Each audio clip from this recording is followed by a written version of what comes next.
जौने सुखबा ससुरारी में हो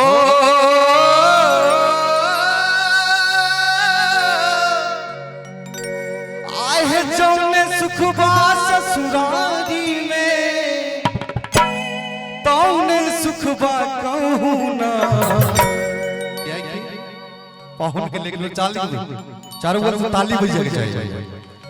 ए पहुनाई मिथिल में रहूना ए पहुनाई मिथिल में रहूना जौने सुखबा ससुरारी जौने सुखबा ससुरारी तौने सुखबा कहूना ए पहुनाई मिथिल में रहूना ए पहुनाई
आशीर्वाद स्वरूप मिलबो और अपन आशीर्वाद बनबे विकास यादव जी बहुत बहुत धन्यवाद।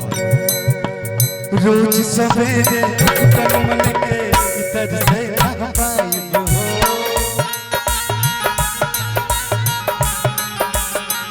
एक महीना के भीतर करिया से गोरी बनाइब के भीतर करिया से गोरी झूठी का हंसना वानी तन को हो झूठी का हंसना वानी तन को झूठी का हंसना वानी तन को मौका को दे दूंगा ए बहुरा ए मिथिले में रहूंगा ए बहुरा ए मिथिले में रहूंगा।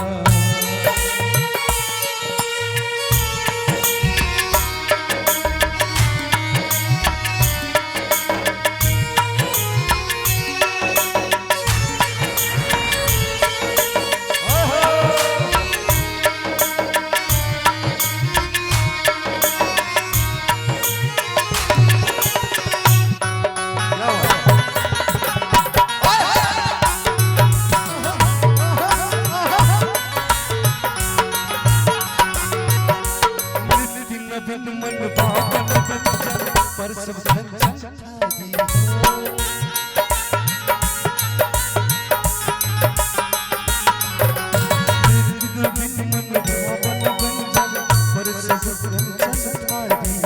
स्वाद भूख बढ़ जाए सुनसाने सजन के गाली स्वाद भूख बढ़ जाए सुनसाने सजन के गाली।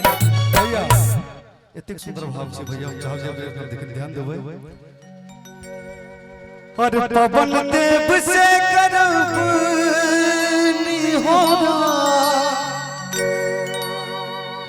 हो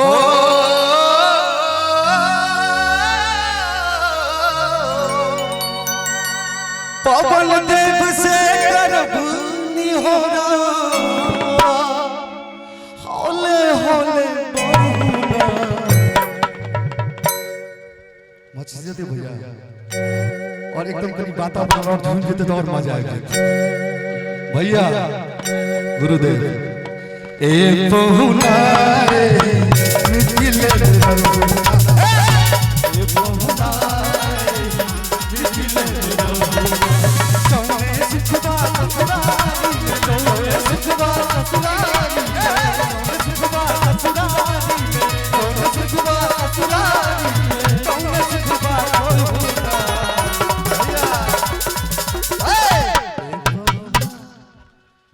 ताली बजता भैया एकदम कर दियो।